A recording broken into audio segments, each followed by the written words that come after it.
Deep in the Gulf of Carpentaria, mangrove forests, which should be the nurseries of top-end fisheries, have turned to dust. These are long bums. As you can see, they're normally under the trees, but they're dying.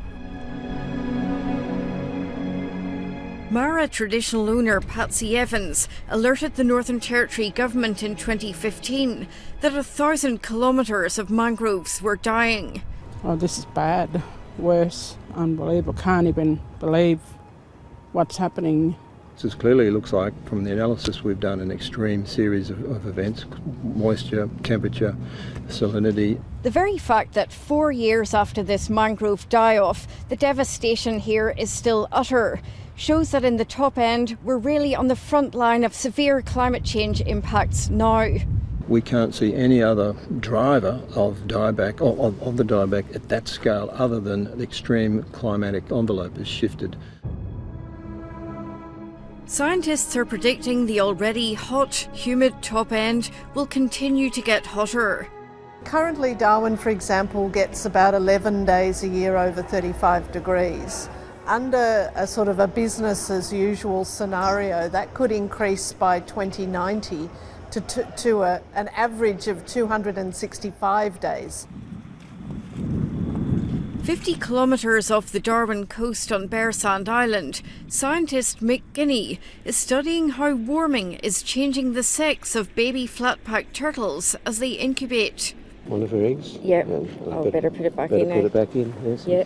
Mick Guinea says if sand temperatures continue to rise each year on Bearsand Island, by 2030 all the turtles born here will be female.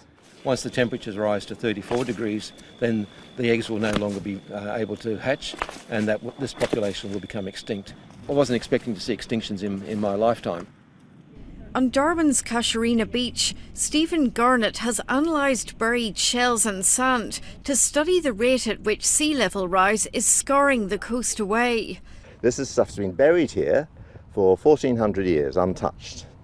And then in the last 15 years, that whole front dune has disappeared.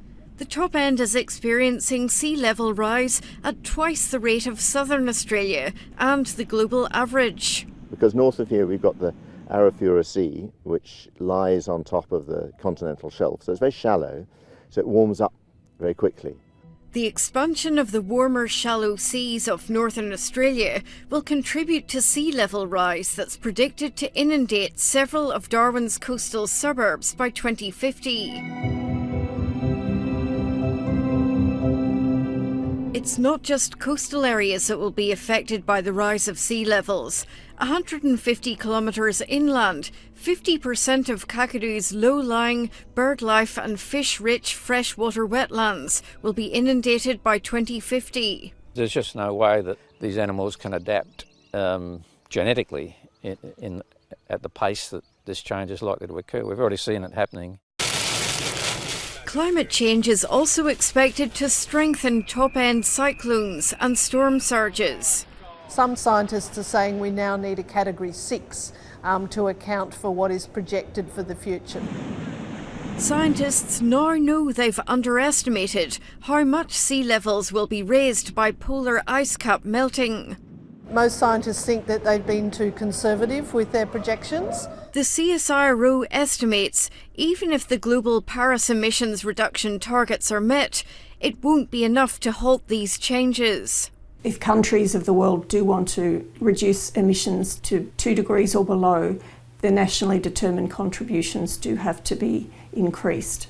Traditional owner Patsy Evans wants those with the power to make change to consider what's happening on her country.